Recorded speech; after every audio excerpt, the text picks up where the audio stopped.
Hello, everyone. Welcome to Livestream. My name is Mikkel. This is our Live Coding Tuesday. You are used to meet Sohan here, but Sohan is right now traveling between India and Europe. So this time around, you'll have to do with just Radu and me. Radu, welcome. Hello, everyone. Good morning, afternoon, evening. See, we have David, who was a recent guest on one of our office hours, also joining from Dallas. Hey, David. Thanks for joining. Yeah, Radu, do you wanna kick this off with what we're gonna talk about today? And Yeah. So today is a wrapping up of our Advent of Spin program that happened throughout December. In case you missed Advent of Spin, it was this 4 challenges throughout December where you would have a fun challenge every week that you were solve with Spin. And today we're going to have a look at challenge number 4 and how Mikkel solved it, and then also look at what actually happened behind the scenes when you actually submitted something to Adam to Spin. So Mikkel wrote a simple Spin application that worked as this solver and checker for people's solutions for Advent to Spin, and we'll have a little bit of a look at what actually went down behind the scenes, how that got executed on Fermion Cloud, how it checked for throughout the throughout the 4 solutions, how it checked for the right answers. So do we want to have a look at challenge number 4 and how you solved it, Mikkel? sure. I mean, solving the solving it was the easy part because I also happened to create the challenge. So, but maybe we can walk through that as I'm gonna show you. I just put a link to the challenges if you haven't seen them because um, they're kind of evergreen. We also had a set of challenges last year. Well, it's not the year before, 2022. It's just a good way to be introduced to a lot of the features we have in Spin. They are Um, Christmas themed, so if you're up for a Christmas themed January, that would work fairly well. yes, they are. But I mean, if you like Christmas, you can probably in a few months from now you can do another round if you want to. But anyways, well, let's actually just take a look at the man. I have a lot of stuff going on there. Let's take a look at the actual repo. So out on GitHub, we have this admin of Spin thingy. I probably should zoom in a little bit to make it easier to see what's Yes. going on here. Will that work? Yeah, that looks great. Great. So this is basically where you can go and find the challenges. So I think someone forgot to put the live stream link in here, which is the stream we're doing right now. But anyways, but you can see the challenges from 2023. There were some live streams you did where we actually went through and solved these with various guests. But if we take a look at this challenge 4, in this challenge, let's just go down here. We wanted to play this game called Bulls and Cows. So for anyone who's not familiar with Bulls and Cows, actually it was introduced to me by Sohan, but it's I was more familiar with this game called Mastermind, where basically you have to guess a combination of 4 pins in different colors. So you have to guess the right combination of the pins and the right color of the pins. And basically with Bulls and Cows, it's the same. We just use numbers instead. So in this particular, I think normally in a Bulls and Cows game, you use 4 numbers between 0 and 9. And because of various things with how we can run and validate this, and we can go into the details, we actually cut it down to 3 digits and only did 0 to 4 to make it somewhat easier to guess and solve the game. But basically, the idea is that the game provides this secret combination of numbers, and then you have to, the way you would solve this challenge would be to write a program that would actually go ahead and solve the combination. So you're saying you can do a brute force easier with just 4 digits? Well, I actually don't know how much. Well, maybe we can talk about this. Maybe you have better ideas than what I ended up doing. When I just did a straightforward brute force type of solution and I ran everything locally, I had to use around. I think I was using around 2,000 guesses to actually get the number right. I mean, there are 10,000 combinations, right? I don't know how that stat actually adds up. Anyways, that was this thing that I was sort of observing. So I just got, like David says, we might have some. Rado is louder than me. Yeah, I'm trying to adjust my volume on my end. Okay, cool. Yeah, let us know in chat if anything up with audio. We are sort of self-driving the whole hosting thingy here, so just let us know if things are not okay. But anyways, so as I was doing that, we would run into this issue because these things are hosted in our cloud, that there are certain limits and quotas in terms of how many requests you can do. So we would probably come in. There was a risk of us getting into conflict with those limits if we actually made it a combination of 10,000 numbers you should guess. Then we capped it. Cool. I wasn't familiar with bulls and cows with the game, so if you want to give a little bit of an overview of exactly how you play it, that would be very helpful.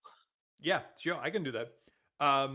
So, well, basically, what we can look at to begin with, because so this is the setup here is a little bit different than from some of the other challenges. So basically, what we have is we have sort of the game engine implementation here. This also happens to be a Spin application. Everything here is a Spin application. I think this is available at a repo as well.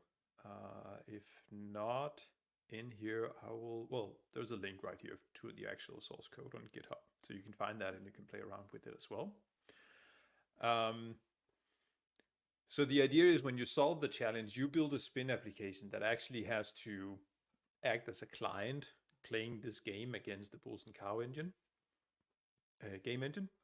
And then we have the whole submission checker, which is a third Spin app, but we can talk a little bit more about that later, how we set up that whole system. But as you know, if we look at the spin.toml file, we basically just have a single WASM module in here that is the Bulls and Cows game.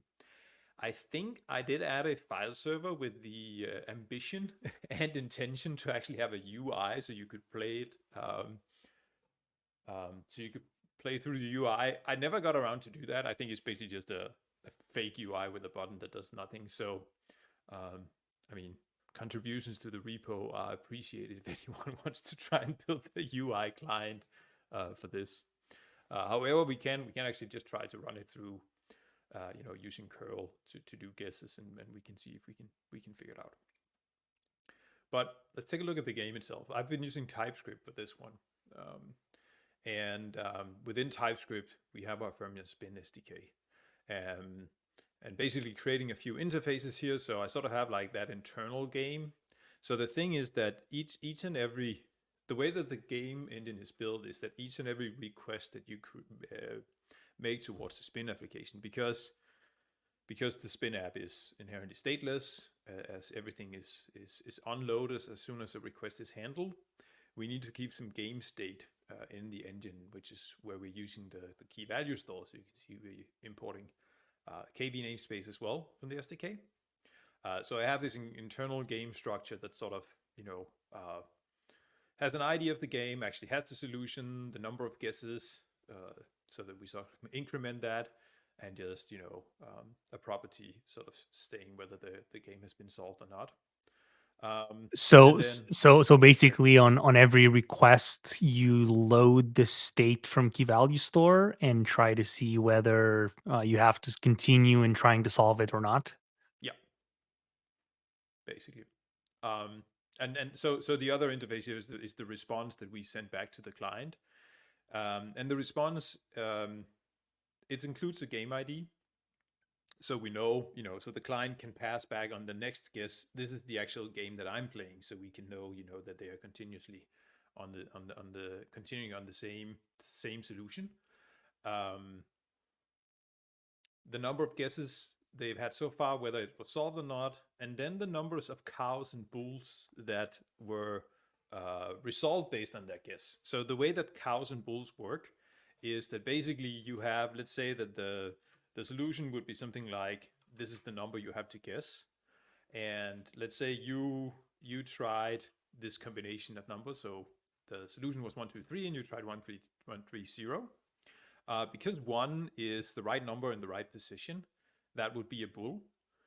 The 3 is Okay. still a number that is used in the combination, but it's in the wrong position. So this would be a cow. And 0 is not at all in the solution, so that would neither be a cow nor a bull. So what this means is the response you will get back actually tells you that you have, in this case, 1 cow and 1 bull. And then you sort of have to figure out, okay, based on the guess that I did and guesses I've done before that, what's the likelihoods of the next best, Right. what should the next guess sort of be, But it based on doesn't that. tell you the positions of each, right? It just tells you the number of. Okay. It doesn't tell you Okay. which one is the cow, which one is the bull. So it's basically Wordle, but with numbers and harder. That's probably true. Yeah, that's probably true. Yeah, it is true. That is Wordle. Yeah, it's the same concept. Anyway, so as we look at, like, the game engine is actually pretty simple. We just set up, like, we have this internal game now. I use some structured logging in here. I'm using a logging library called TSLog because it just gives me nice logging. I have request ID I can set up and all of that. I create the game. I just create the response down here. Then I opened up my KB store, so I'm ready to store, the progress of the game between the requests. I'm checking if it's an existing game or not. So basically, I expect the request to include an ID parameter with the game ID. So basically, if I get that, I can continue an existing game. If not, I need to start a new game. So you can see if the ID is not provided, I create an ID for the game and starting a new game. I then create a solution, which basically is So there you're just reading query string parameters in the get URL parameter function. correct. I'm basically Okay. looking for a. This is a while since I wrote that. Did I actually? Yeah, I used that function down here. Ooh, you So wrote a basically, regex. well, I bet you I didn't write that regex on my own. That's for sure. And there's probably a better TypeScript library out there to do this. But anyway, it Was that works. Stack Overflow or ChatGPT? Chat Overflow. I don't know. Either of those. Okay. But anyways, yeah. Is there any reason why you went with query strings versus a property and a body? No, really not. I think Okay. it's, yeah, I think in this case, well, I think I don't know if I even check whether people are doing getter posts or what Okay. they do. And I, to be honest, I've always been a little bit confused about the HTTP methods. Maybe you can help me out there, Radu. But I know at least some clients will never put data in a GET request, and whether there should Yeah. be a If post or a put, or correct. If yeah, you want to send a request body and that body should create a resource, then it's a post. If you yeah, want to edit something, then it's a put, and so on. yeah, But yeah, if you want to allow both get and post requests, putting it in a query string parameter is reasonable. And I think, and all I need here is really the ID and then the guess. So those are the two parameters that are used. Mhm. So yeah, I think it's simple Yep. enough to use just parameters for those, and there wouldn't be any special characters or other things that you would have to deal with. The ID is a straightforward Mhm. UUID, and the guess is just like three numbers. So Yeah. uh, yeah, I guess both solutions would work. Okay, so if we don't have a game, we create an ID for the game. We start the ID. We basically come up with a solution by just shuffling the potential numbers in an array. And so this is another thing we did to simplify is we're not reusing the same numbers. I actually don't know if there's a rule saying you could or couldn't do that in official bulls and cows. I know in Mastermind, at least when I played that with the small colors, you can reuse colors, or you can choose not to, depending on how hard it should be. But that can be really confusing, actually. So the further restriction we have on this is they have to be distinct. Yes. Okay. So I'm shuffling the numbers, and then I'm just picking the first three of them, and then I have my solution in that case. Yeah. Um, Side note: this is also a sorting mechanism that is guaranteed to eventually sort your numbers in infinity tries. It which has one is a. I'm, sorting? I'm blanking. Just randomizing your array until it's sorted. Oh, yeah. Not the most efficient, but Yeah, probably not. But anyways, it works. Well, there is a shuffle mechanism down here. Oh, this was a good one. Randomization is always interesting. This is probably also inspired by someone on the internet in terms of how we're actually shuffling these things. But anyways, it turns out to be almost be a new number every time, which is good enough for the use case we have here. So anyways, we now have our internal game set up. We have the ID, we have the solution. We know that there are no guesses being posted so far. We know it's not solved. So basically, because this is already a JSON object, we can basically use the setJSON function on our store. And we use the game ID as the key, and then we just store the whole internal game. Just pass on that object, and now it's persisted in a key value store, which is really easy and really nice, straightforward. So this also means that if someone comes back and we have an existing game, we don't have to come up with a new solution or generate the game ID. Basically, we just go into the store and we get the game based on the ID that was passed in. So because we got the ID from the URL parameter through the magic regex stuff, we now have that internal game object down here as well.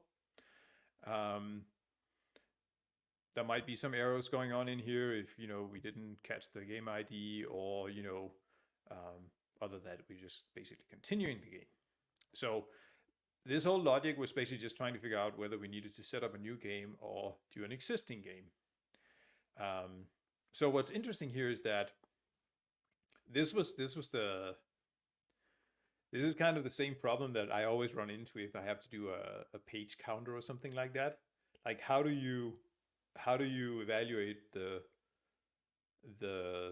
first request versus the next one, right? How much do you put into the initiation logic versus do you want to make the initial call the same call as the subsequent calls?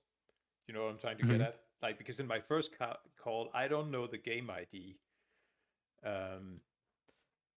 And so what I am allowing here is to just like your first call to the game engine will basically just be your first guess, right? And then you will get a response that then gives you the game ID, so that in subsequent guess you have to provide the game ID and your next guess.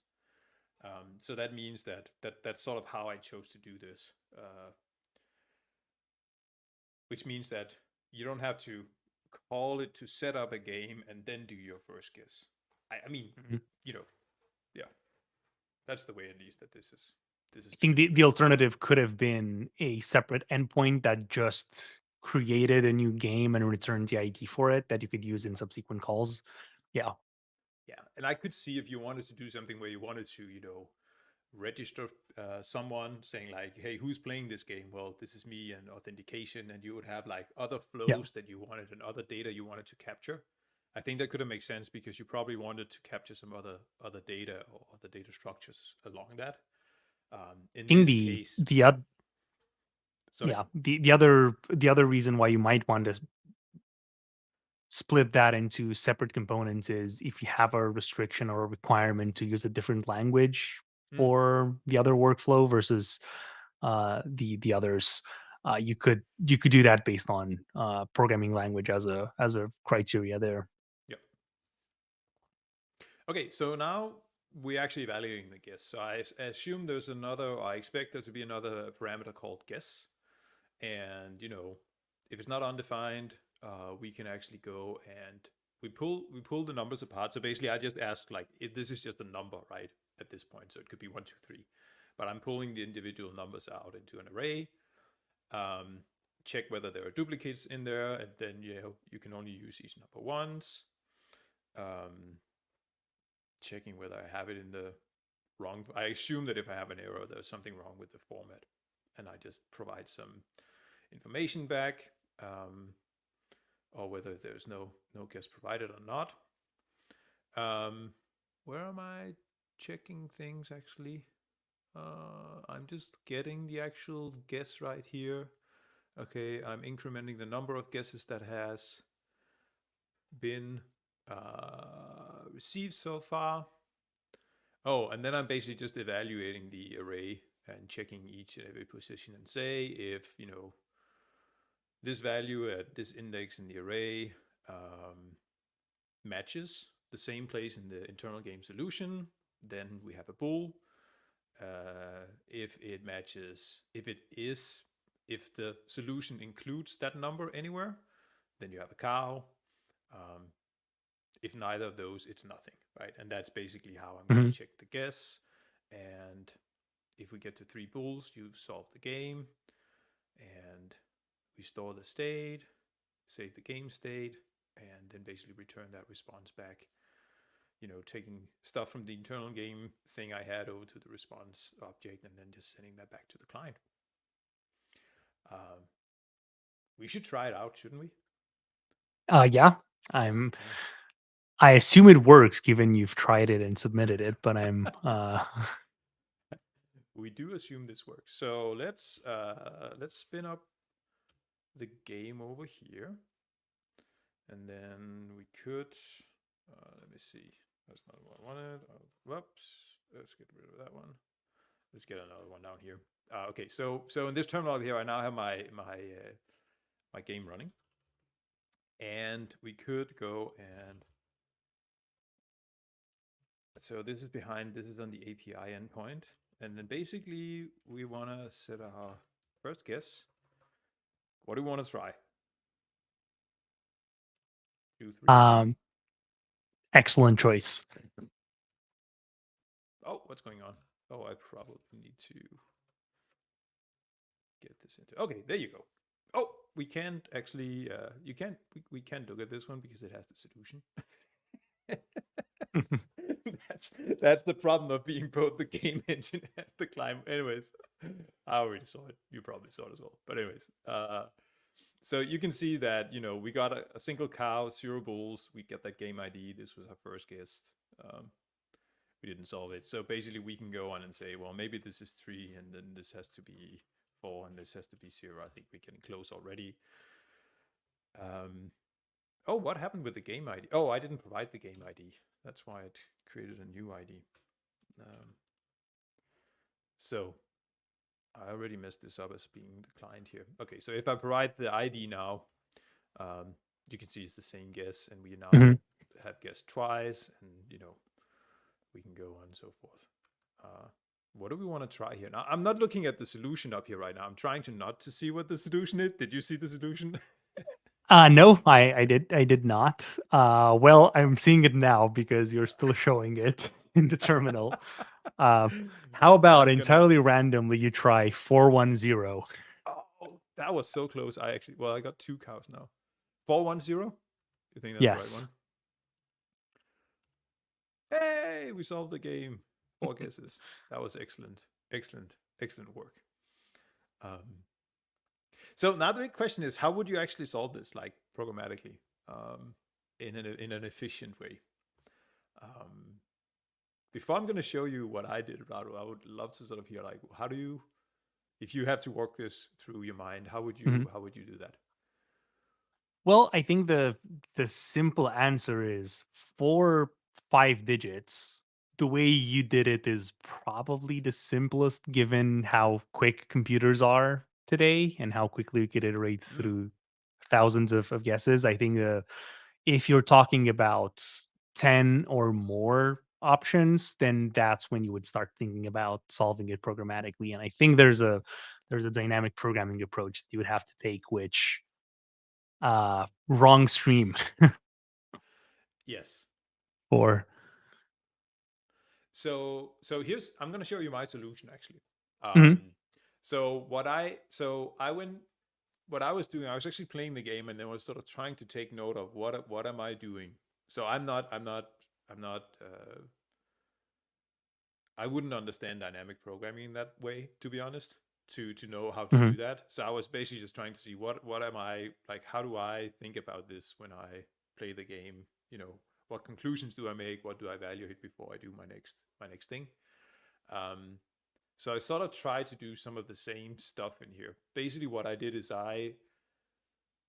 and I actually spent a lot of time thinking about this after having solved the game, so I can elaborate on that. I haven't implemented yet, but basically my idea was to say I have a list of potential digits that could be in each position, right?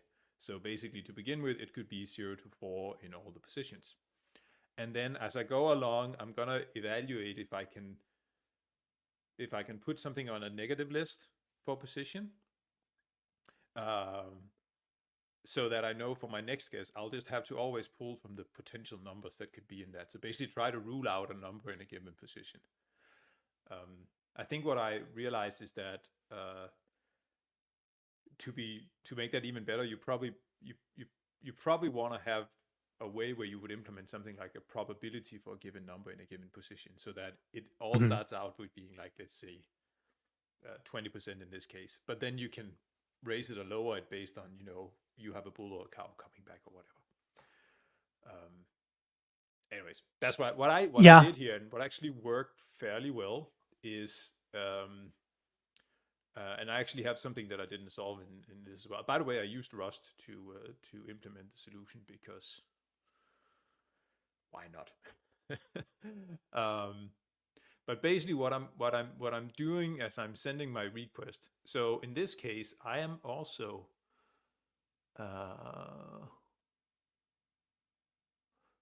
am I? No. So okay. So this is interesting. So I'm not using the KV store here. And this is a kind of a weird way of using a spin app somehow. I don't know if it is, but the thing is that I would call this is also a spin application, right? And I would call this once, and it will keep guessing. So the request that I send to my spin application will have continuous number of outgoing requests to the game engine until the game is solved. So this spin mhm. application will actually keep running until it's solved for that one request that I send to activate my spin app. Okay. Does that make sense? So if it does. So basically, if you are very unlucky with your random shuffling and it takes say 5 minutes, then this application is supposed to run for this request is supposed to run for 5 minutes, right? Yes, the request to this Okay. application will run for as long as it will take to actually solve Okay. the game. But if I ran this locally, even have to run like 2,000 guesses, it Mhm. was like incredibly fast. Yeah. That was You're before. you're bottlenecked by how fast your network is making those outbound calls, right? Oh yeah, basically. Um, but I think what might be interesting here is that what I did is I actually, when I evaluate the response, I sort of had this idea that if I either get 0 cows or 3 cows or 3 bulls, I have some information I can use, right? In any other case where I get like um, 1 cow or 2 cows or 1 bull or 2 cows, this is where I could start, thinking about, is there somehow where I want to improve the probability of a given number based on what I guessed? I think in this case I just naively went ahead and tried another random combination. But if I know that I have all cows, this is where I can start to, pull numbers out of those arrays and say, well, if these are all cows, I now know that, some numbers can be used in some positions, or if they're all bull, some numbers are good to have in some positions and not. Mhm. So there is some sort of optimization I've done. I did not measure whether how much better this actually was, but at least it worked. We could actually try running this against the local thingy. I think what I would need is to just change this. You do localhost. Yeah, to be a local host 3000, and then I can take this with me. Whoops. Did not get everything, but something like this. And so we still have the game thing running up here.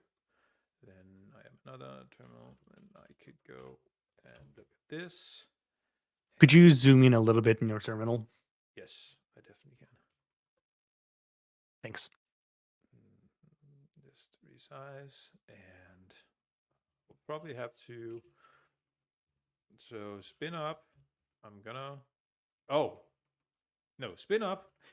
This is so fun. Okay, I can add build to spin up. So I will be spinning this It's up a and. crash course in all Is the this just listen? argument flags. Yeah, it's just listen. Okay, I'm gonna get so confused right now, and I can do something like this, right? Yes. See if that actually works. Okay, so I'm building my solution right now, and I'm starting that as another spin application, and I'm choosing the non-default port. Default port is 3000. I'm choosing 3001 because I already have the game engine running on port 3000. And sure, whatever. It's a field that it's running. never reading. That's okay. Okay, so I should actually be able to just curl the, if I remember correctly, I can basically just curl this one, and you should see the whole game thing start playing out. Okay. Ooh, this is a good one. Destination not allowed. Backstory: every request in a Spin application that tries to access, for example, a network host has to be declared ahead of time, because Spin has a capability-based approach to allowing or denying what your application can do. And line 15 basically says your application can access that one particular endpoint and that alone. So Yeah. If I remember correctly, I actually have to both use. So basically now this is not. It's actually 3000, right? So I want this Spin application allow that to actually reach my game engine. Which is what I'm doing now. And then I would have to go and restart this. So the sort of capability-based security model requires a restart. So now that I have all of this. Oh, there you go. Yep. That was pretty quick. So, 9 guesses actually. So we can see up here that 9 guesses. I mean, this is local to local, so everything is just on the machine, but that went pretty quick. Yeah. And I think this was just luck, because basically what I'm doing, I'm doing the same randomization. I put the 5 potential digits on the first position, and then I'm randomizing, and I'm picking the first one in each array, unless it's the same as the previous one, which means this would be 0, 2, 3. So you can see my guess is 0, 2, 3. I get 2 cows back, and I have no idea, so I'm not using that for anything. So basically this ended up just being brute force, whatever you want to call it. But we should be able to see, okay, this was a different one. I just did it again, and now we solved it in 4 guesses. And you can see what happened here is that I actually get 3 cows back. So now I know that it can only be a combination of 2, 3, and 4, which means that the array, the possible values that I choose for my next guess is now, I know it's 3 and 4, 4, 2, 2, 3, whatever, in all of these. And then it's All right, so really you're straightforward. restricting the guest space on every Yeah. subsequent request So when I get iteration one on. of Yeah. those zero bulls, zero cows, or three cows, three bulls, or any of those combinations, Mhm. I can actually optimize. I'm curious whether there's any way to know exactly how many iterations we've executed as a result of people submitting challenge 4 on Fermion Cloud. Like the average number of iterations for every solved. Um, well, I'm glad you asked that question because I actually have a graph. I wouldn't expect anything else. Did you or didn't you expect it? I was hoping you would have one. Let me see. So we have a blog post that's coming up tomorrow, and I'm trying not to show too much about this, but I just want to get to the. Let me see if I can get to the graph thingy. There you go. Let me. Okay, so now the rest of the. There you So, go. by the way, I think we did it. So we have a blog post that I hope will get out tomorrow. Where we'll announce some special prizes for people who submitted for the challenges. And I also want to say, and just showcasing some of the solutions because we had some really fun submissions and amazing things that people have been doing. Um, and also everyone who did submit are receiving sort of the swag that we put on the line. But anyways, but going back to your question, um, this is actually how many games were solved in how many turns. So we did have 6 games that were solved at the first guess, which is Nice. either they're using serverless AI or they were just lucky. I don't know. You pick one. I mean, talk about the 6 games that were solved in one try versus the how many that were solved in yeah, The one 3 game that was solved in tries? 33. 38. Yeah. Yeah. I mean, it's people have been doing stuff to optimize here because well, anyways, I actually can give a qualified statement about that because I wouldn't understand statistics about what should be like the mean or the average number of tries that people should use based on what they do. But anyways, this is what it looked like. So This there's a lot of definitely does games that not was look actually like great. a normal distribution for sure. Hmm. But would it go all the way to? Well, it wouldn't be 1,000, right? It would be 1,000 minus the things where the numbers are repeated, and I don't even know how many that would be. But yeah. Yeah. Um, anyways, let's not try You and answer those mentioned questions. I think we're just getting ourselves into troubles here. you mentioned that everyone who submitted will be receiving swag. Do you Yes. want to give people a refresher on what swag you're actually talking about? Sure. Uh, so everyone who did submit and who did fill a, let me just get that.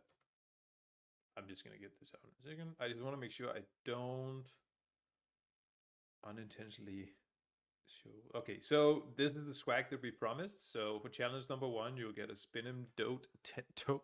Jesus Christ, spin denim tote bag. That was hard to say. But challenge number 2, you get Fifi's field guide to Wasm trail map puzzle set. We have to come up with better names for these prizes. They roll Challenge number right off 3, the tongue. Fermion fanny pack, or the build pack, I guess people also call that. And then there's the Fermion beanie on challenge number 4. So if you did complete these challenges and you did submit, this swag should be on the way. I did see a picture yesterday of someone packing and making ready for shipment. So yeah, so this will soon get to you. Anything else Um, on how you solved the challenge, Mikkel, or on challenge 4? no, I don't think so. I mean, I think what we could talk a little bit about that whole validation system that we have for these. While you're Um, showing the screen, there's a question in chat about self-hosting and running Spin applications on top of Kubernetes, and I just wanted to give a quick answer to that, which is someone tried looking at KWASM and wasn't sure whether it was production ready. My answer in chat and I wanted to share is we're building on top of KWASM and working with a few other open source projects on streamlining that experience of deploying your apps on top of Kubernetes. And I would really love to chat in Discord about your use case scenario and how we can improve that experience. So we're definitely interested in that and would love to chat. Join our Discord. Did you see how that was actually pretty smooth? Yes. As I said, neither Rado and Also, I, we're not used to this system, but that one. also, I don't have the power to share anything like links or anything like Oh, that. do you So want to you share doing it something? was perfect. I No, know okay. that was the comment that I wanted to share. That's good. Okay, anyways, now Back you to have a link to validation. our Discord. Okay, that's yeah. So the way that we set up these challenges is that you would have to submit your challenge, and basically we build a backend to check that you actually solve those challenges. And we were using this utility called Hurl. This is actually something that was introduced. Let me get to it. That was introduced last year. We had David Flanagan, also known as Raw Code, helped out building these admins of Spin 2022, and he sort of introduced this thing, and it just worked so well, so we picked it up this time around. Basically, Hurl is a way to write simple, kind of HTTP request tests, if you would say so. So there's sort of a syntax where you describe the various HTTP requests you want to make, if there are things you want to capture and use as variables, check for, you can see there's some testing they're doing here, like they're picking numbers out of a JSON path and validating against those. So it's a pretty nice way of doing some simple HTTP testing in a very lightweight sense. If you've ever struggled to remember the curl command to execute an API endpoint and then struggle to JQ through the response and try to see if you get the right response code, look at Hurl. It's very, Yeah. very cool. It's a great project that makes all of this way, way simpler. Yes. So the way that we use this, and actually the bulls and cows game is a little bit of a bad example because that's really complex. But the way that we've used this is that we created these Hurl files, and basically you just submit. Basically this is the command. You submit your application or solution by using a submit Hurl file down here, providing a variable that is the application that you have deployed. So the idea is, and now I get to show how I can actually do. Drawing time. Drawing time. Yeah. So the idea is we have our backend. Let's call it the validation system over here. You have deployed your solution as a Spin application, obviously. Somewhere that it actually just has to be a publicly reachable endpoint. Most people use Fermion Cloud. I would recommend using Fermion Cloud. It's really, really simple. And then there's actually the client over here that's basically running the Hurl script, right? So what happens is that the Hurl script calls the backend validation, providing the URL of the solution, the application that you provided. So basically, our backend then calls your solution and checks for, basically does the check in some of these challenges, like, when we check the solution, we have defined how we will provide some data to you, and we have some specific things we wanted to expect coming back for you, and then we validate it, and we can then get the reply back to your the client that initiated the Hurl request to say whether this was solved or not. So basically, if I go back and look at each challenge has a spec, and the endpoint that I submit as a variable has to follow the spec. Basically, Correct. this is the input data, this is the expected output, Yep. and then the backend checks that the output matches the input that it used it with. Yes, exactly. I think one of the challenges we we basically want you to persist some data. So we are sending you some data, and you're going to reply back to us, and we will send a subsequent request to you, and we expect to get the same data back. So that's one of the way we can do these tests. What's interesting about this cows and bull game is that we also have the game engine down here, which means that in this case, when we call your solution would start calling the game engine over here, and then once this is solved, you'll tell us that you actually solved it. We didn't do the full validation here, and that we should have actually asked for the game ID. We didn't. I just correlated logs between the two, but we you should have given us the game ID back, and we could go back to the game engine and check whether it was actually solved or not. And then, so anyways, this became way too complicated at one point, but it was actually quite fun building it. Yeah. Okay, but let's maybe look at one of those how the backend works.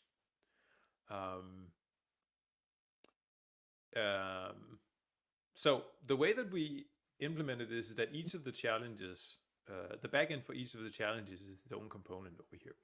And there are definitely some, I don't know, it made it easier in terms that we didn't have to deal with multiple different, data structures or based on the different specifications for each challenge. On the other hand side, there's actually a lot of code reuse between the challenges. I think for this variation, for this year, which was written in TypeScript, we didn't do a whole lot of code use, but in 2022, we actually did. There's some logic that was pulled out and that was written in Rust, and there's some logic that was pulled out in a particular library. What's actually interesting is that this Rust library was built to validate the submission URL that has been that was generated. It even has a test. Now, so that means in this case, when the first thing we do when you submit it is that we will actually go and check the submission by calling that method over in the submit crate or the library. It would have been super cool if this could have been a component, a WebAssembly component, because then, and I know we can't quite do that yet with TypeScript and JavaScript. Am I correct? Or can we do that? Soon. The Jaco project is enabling some of that. Yeah, it's soon to have, but then basically the Rust code here could have been compiled into a WebAssembly component. I could have reused that in the JavaScript implementation down here, the TypeScript implementation. Before we get to that, you had spin.toml open for a second, and Yes. I am. Could you go back to the 2023 spin.toml? Yes. This one. That's not the one. This one. Nope. I have a lot of spin. There you go. Yeah. So in your application that you ran locally, you had to granularly give access to localhost 3000 in your allowed outbound hosts. Yes. On line 15 here, you're basically adding a bunch of stars. What is that doing, and why do you have it there? So if you go back to this thing, then the way that the whole submission flow works is that when you're running the Hurl script, you have to give me the endpoint where you're hosting the spin application that is your solution. And basically our backend needs to call out to that endpoint. And because we don't know, like this could be any endpoint, we have to allow our backend to be able to reach any endpoint out there. And so I can use this format to basically, well, I probably could have restricted this to something like this. That was going to be my next question. Yeah, okay, I know you too well, Radu. I wanted to ask that, like, even this, and then it's like, well, then if someone hosted it on an unsecure endpoint and it wasn't port 443, or I mean, all types of issues can arise when you start doing these security things. But no. Yeah, I think the point here is that if you're building an application, you have pretty much granular control over what your app can access. In this case, the whole point of our solver was that it should be able to access random URLs to check, and so that's why we added that. Exactly. Yeah, And so and I could, as I said, like I could even foresee issues with this, right? Because then someone chose to Yep. self-host and chose to not self-host on an encrypted endpoint, or not to use Yep. port 443 even though it was encrypted, and so on and so forth. So Yep. because of the nature of the criticality of this thing and everything, we went ahead and did it this way, and you can see Yep. how. What's also interesting to see is that like the various challenges are using different features within Spin, right? You can see in challenge 1 we're actually using one of the AI models. I believe this Mhm. was a challenge where we gave you a wish list of 3 wishes that we then would come and ask again whether you could remember those wishes. I guess this is kind of like a parenting kind of testing. Like, do you remember I told you yesterday that what I want for Christmas is? Obviously, the idea is that in your challenge, you would use one of the options to persist data between requests, either the key value store or SQLite or something else. And then what we would do is we will go back and check that you actually reported that back. We could actually go and look at how this checker is implemented. So this is both using the AI model and the default key value store. So maybe let's take a look at this code, see if I can even remember what's going on in here. This is challenge 1, right? This is challenge 1, yes. So this was a different challenge than the bulls and cows one we were looking at before. Yeah. So we're starting by working around an issue in the JavaScript SDK about generating unique IDs. By the way, this is handling everything. So, but just be aware if you're using the JavaScript SDK, there are particular things you have to do in order to ensure randomness. Maybe I'm gonna go down and let's see what's going on in here. So we get the request in.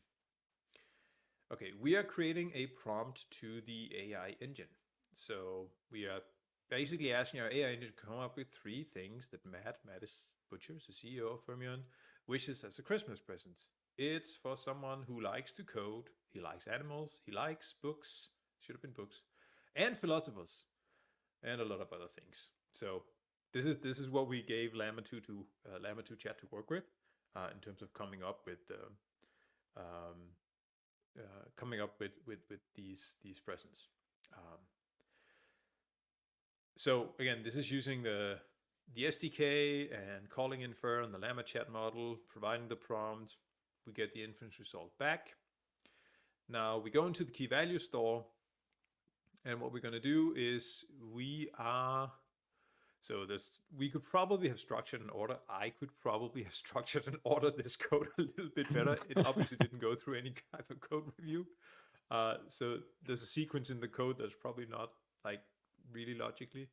But anyways, basically what I'm doing here is the request that comes in provides the URL of your application that is your solution. I'm just checking in this this try catch closure that it's actually a possible URL that I have. Now I go into the key value store and sort of give an update. This is a good one, Rado. You remember the KV Explorer thing where I actually put the whole service URL in as a key and... Yes. Yes. So, but anyways. And it doesn't support keys with slashes? No. And I submitted a PR to fix that, which was quite fun to make because now you can even have Unicode characters and everything in there. But anyways, I'm just keeping track in my key value store that a submission was started for a particular service URL. And now I'm gonna call back to the solution that someone provided. And this is then, according to the specification that was given in the challenge. So basically I'm calling an endpoint called /data, and I'm providing a URL parameter called admin. I honestly have no recollection of why we did that, but anyways, but we are posting the inferencing results. So basically, what the LLM gave us is what we're posting back in this value thingy, and we expect a 200 201 HTTP code come back. I guess that means submitted or accepted or something That's like that. part of the spec, right? Yeah, That's part of the spec in the challenge one. Yep. Yep. it is, and I think that code that's accepted, right? And that's what you want Yep. for a post. Yes. Yes. So we do that. We expect to get a 201 back, and then if we got the wrong status code back, we'll basically tell your Hurl client that you now have a failed submission, so give you a 500 back.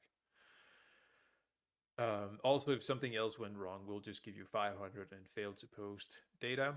I actually think there's one of these where we were able to take the error message we got from your application and forward it back to the Hurl. I'm not sure this is implemented Mhm. here, but we have it somewhere. And then the next thing we want to do is, now that we gave you some data, now we're going to go back and call you once again. And then we expect to see the same data, right? So now we will set up another fetch. Basically, this is just a get. So we'll just do a get to the service URL, again, data question, and use the parameter advent. If we don't get 200, we got the wrong status code because now we expect 200. When we get some data back, we're going to try and parse the body of that. So let's get the test response. I must have a function somewhere. I don't. What did I do? David in chat says that next year this API needs an authorization layer to prevent the Grinch from messing with the wish list. That is either sounds like someone volunteering to build one, or but that's an excellent idea. Yeah, that's actually an excellent idea. You know what's fun with these things? Sorry for breaking out this a little bit, but what I actually like about it is like it's I don't know what to call it, but it's kind of like, you get to code for fun in the sense that you want to do it right, but there's also not like things at stake in the sense that, which make it sort of an easy, like no pressure kind of task to do, which is like really funny in the sense that, um, it's a more relaxed way of coding, I think, somehow. Anyways. Yeah, and watching every week, you come up with the spec, and then actually building a backend app that solves and accepts challenges from users. Yeah. That was quite a bit of work involved in building one every week. Yeah, it is. It is. And yeah, and I think the flow that I ended up doing was that I came up with the spec. I don't know whether did I actually write the backend before I wrote. I think I wrote the backend and then I wrote the solution myself. So I had to go through all of that to just make sure that I could even deploy and that everything worked. So yeah, so no, that was actually quite a fun. Sometimes I ended up spending more time actually writing the solution, like solving the challenge, than creating the backend, because some of those, like there's an optimization thing, and the other one with the cows and bulls just took like a really long time to actually solve. So yeah, I I sort of like self-inflicted on that Yeah, one. I got scared when you proposed something that looked like the traveling salesman Pathfinder, but then it got easier. Yeah. Okay. David says, thanks for hosting the event. Looking forward to next year's Advent. Really, thanks a lot for participating, David. Yeah, you're welcome, David, and thanks for taking on the challenges. Uh, I got a little bit lost in the coda, but I think. Oh, okay. Anyway, so we got the response data, and we're checking that against the value which we all like. We still have this value in here, like as a variable, right? The one that we created. So now we can check that on the second request to your application, you're actually giving us back the wish list that we gave you the first time. And if everything is okay, we would return a submission completed. Congratulations to you, and the wish list is and submission completed, and we'll go ahead and store that in our key value. So basically, I have this application. I can show this, by the way, but in our so this runs in the cloud, the backend. So if we go ahead and look at this. So we are using the key value explorer to enable us to. Oh, do I even have that password? I have to get it from the log, by the way. Anyways, we're almost at time. But anyways, we have the Yeah. key, we have this in the key values on the backend, and using the explorer, and if I had the username and password handy, I'll be able to Yeah. see all the submissions in here and actually the status of the submissions. Uh, so I mean, all of this is still deployed, so you can still go and try to solve the challenges, post them against the backend, and see if you can do that.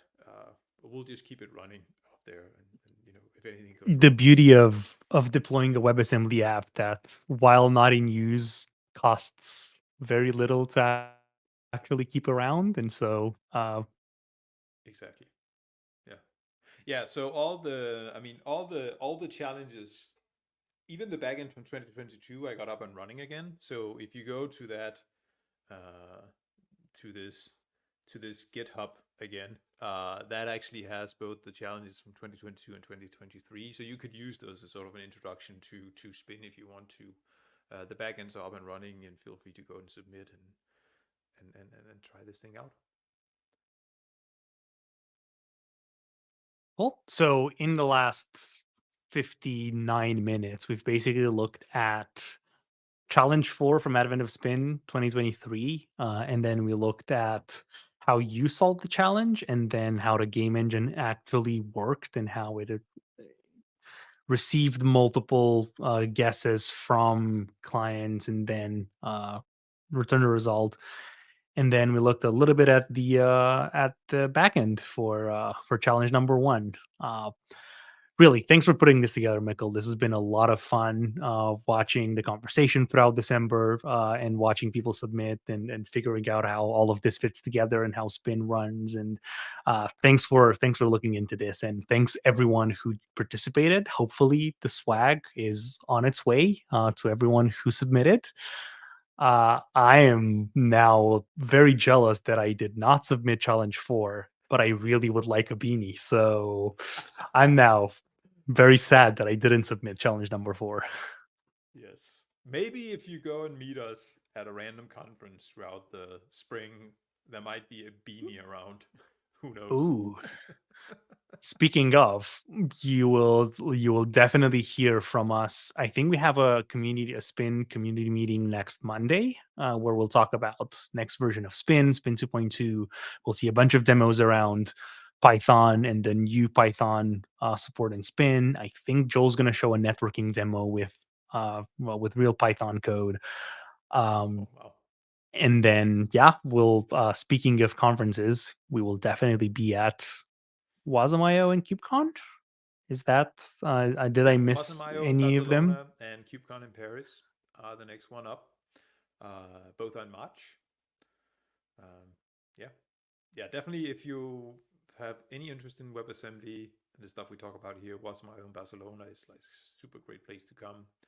And KubeCon obviously is just like a really fun conference with a lot of people and a lot of things happening.